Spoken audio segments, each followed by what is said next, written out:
This is my show. This is the Lita Ford Show, starring Matt. And with that, we are backstage here at Penn's Peak up in Jim Thorpe, Pennsylvania, up in the mountains. It's so nice up here. I am with the one and only, the legendary Lita Ford. Thank you so much for joining me. Greatly appreciate it. It's my pleasure.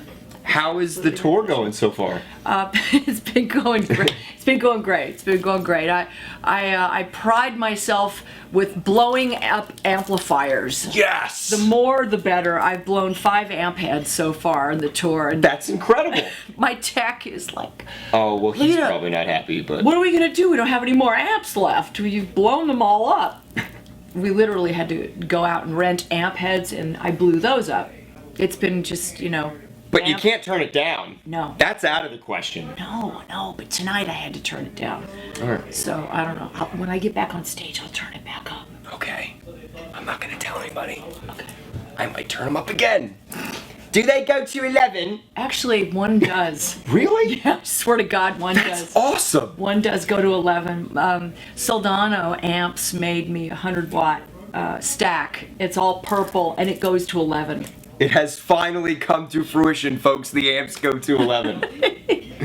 You're out here on tour supporting your new record, Living Like a Runaway. It came out about a month ago.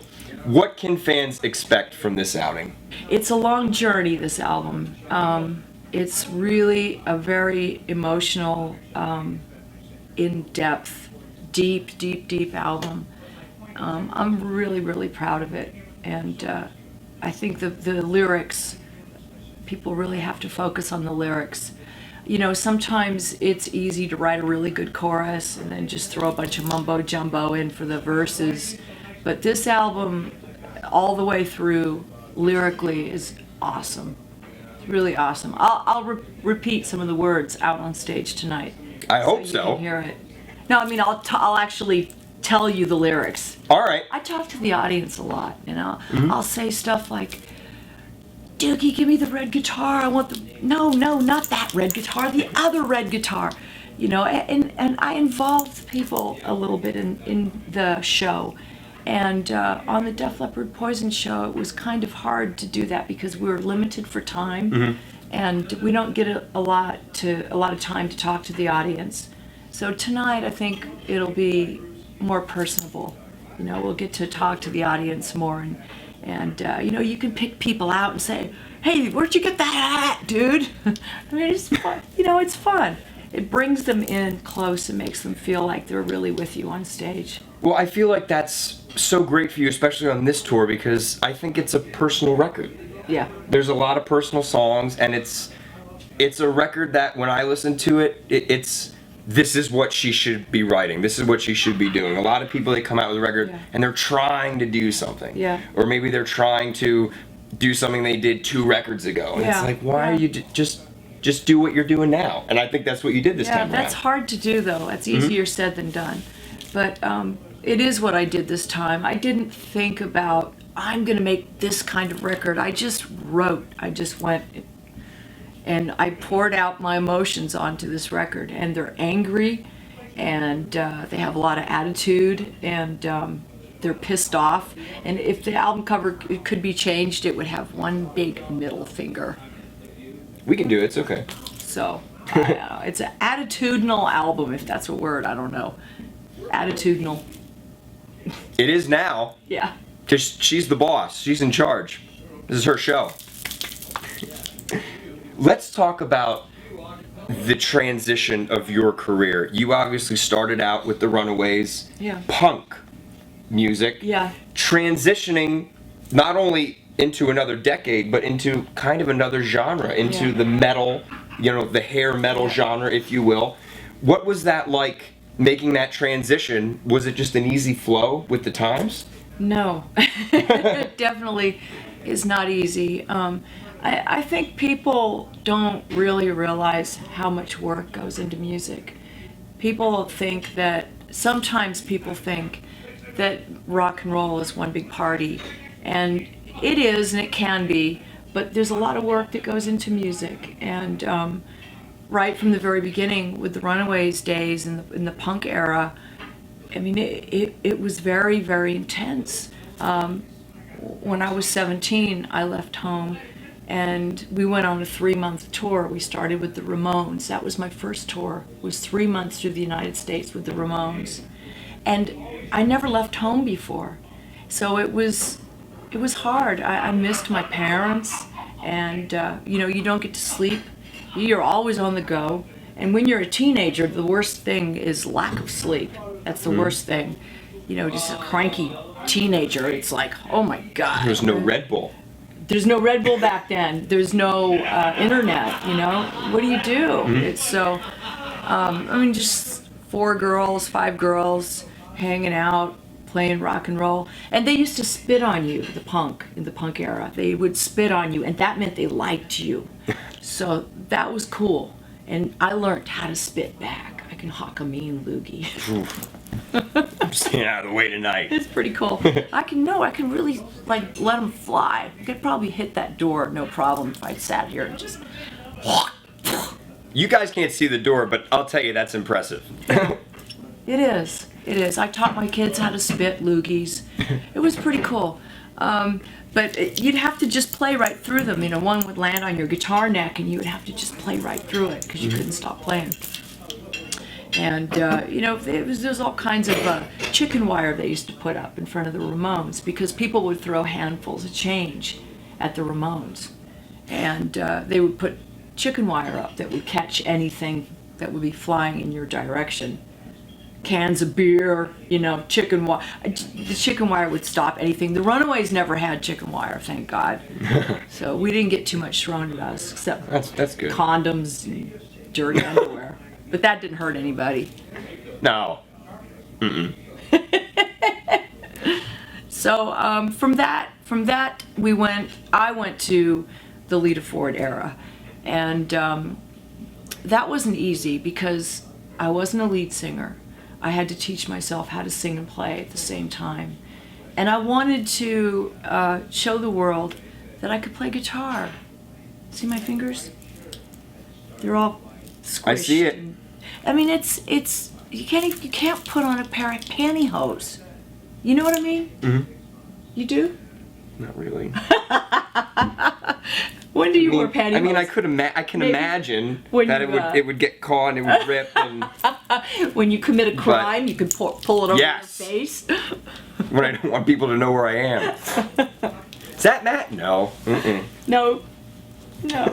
But anyway, it was difficult learning how to sing and play at the same time. So I would lock myself in a warehouse and try to play and try to sing, and I taught myself how to sing and play at the same time. The lead singer from Metallica, he does that. And I know a lot of people look up to Metallica. Mm-hmm. So it's really difficult, and it's a lot of work. It's like walking and chewing gum at the same time, or rubbing your stomach and patting your head at the same time. It's kind of hard to do. Oh, yeah. I always try and do it, when I'm just sitting there jamming at home, and my friends will say, "Can you sing too? Sing something." Nope, I can't. I can't do it. It just comes. It's one at a time. I can't do it. Really? Can you play? I play a little bit. Yeah. Guitar or bass or? Guitar. Yeah. Yeah. Did you try playing and singing at the same time? I have. It doesn't really work. I kind of got to do one or the other. Yeah. You have to teach yourself. Mm-hmm.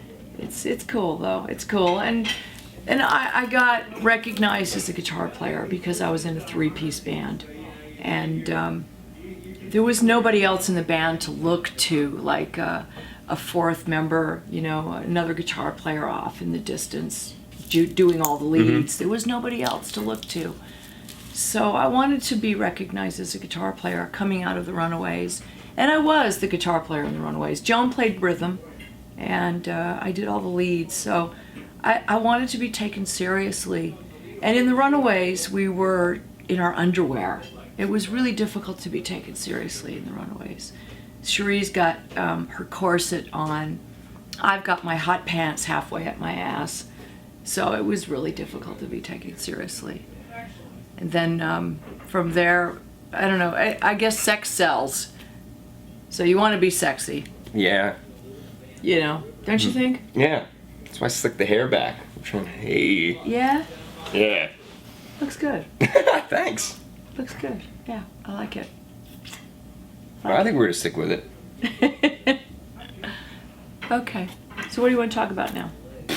Let's see. What was it like being a solo artist in the genre of heavy music? Because I feel like it's a really band-driven genre. Yeah. There really aren't many. It's not like, rappers and R&B artists and, the divas like Whitney Houston. And it's a lot of bands. I mean, you can probably count on one or two hands the solo artists from... Yeah, there's a lot of solo. There's actually more than you think. Jimi Hendrix, Janis Joplin, of course, she passed away so long ago. Those are older bands. There is a lot of rock and roll bands, but not too many solo artists. Tom Petty, God, I know. I'm thinking more bands like Judas Priest, Iron Maiden. There are more bands. But then the solo artists, I don't know, who would they be? Heart. I mean, even I'm trying to think the girls, even Heart or the Pretenders. I mean, Chrissie Hynde. You could change anybody in the band except Chrissie Hynde. You can't change Chrissie Hynde. She's irreplaceable. Female solo artists, there really weren't too many. Pat Benatar, but she had her husband, Neil Giraldo, in the band with her. So I don't know that there were too many female solo artists that rock. What do you think when you look at today's landscape with all the female rockers? You have women fronting rock bands and people like Lizzie Hale playing rhythm guitar and fronting. And do you feel like you kind of paved a way a little bit? Absolutely. Well, somebody's got to pave the way. Oh yeah. So I don't know. I feel like I have. I hope that I have, and it's an honor if people come up to me and say, Lita, I wouldn't be doing what I'm doing if it wasn't for you, and I take it as an honor. I run into people all the time, guys, girls, it doesn't matter either way. They'll say, I wouldn't be playing guitar today if it wasn't for you. I could go to my grave with that, I feel like I've made my mark on this world. So. I think you have too. Yeah. Well, you've left your mark, but there's still more to go. What's next? New album is out. You're in the middle of a tour. What are we looking at in the next few months, the next few years? Yeah. I don't know. Right now, I just want to work Living Like a Runaway. I think there's a lot of really good songs on that CD, and Living Like a Runaway itself is What's your favorite song the title track. I don't have a favorite. No? A lot of people ask me that question, and I don't really have a favorite song. I think the whole album is really good. There's not one song that really draws me in more than the others. I think the album is good in its whole, in its entirety. And it was written that way. It wasn't written to put it on and say, oh, I like this song more than I like this song. I want people to love the whole album in its entirety. And that was really difficult to do. There wasn't just one track that we really focused on. We really focused on all the songs. We never dropped the ball, even through the artwork. The artwork it's not your polished, beautiful, sexy artwork. It's on a railroad track, and it's, I'm wearing torn up clothes and jeans and a messed up hoodie, and there's syringes laying on the railroad track, and condoms and cigarette butts, and if you take a good look, you'll see them all. And actually, I'm looking at the syringe. If you look at the picture of me on the photograph, all right, I'm gonna go back and look at this now. I'm actually looking at the syringe, going, "Ew, there's a syringe there." Oh no! Click. Yeah, we're gonna use that one. Cut, print. They did. All right.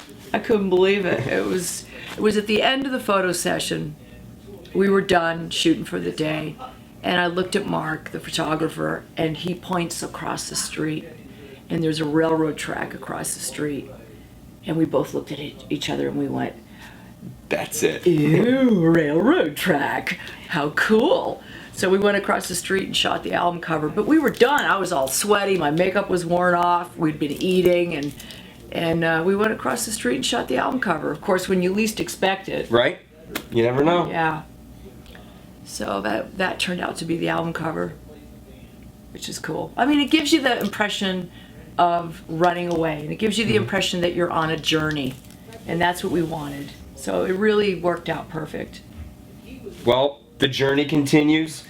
Living Like a Runaway, folks, the new album from the always lovely and talented Miss Lita Ford is out now. I suggest you go get it. It's a phenomenal album.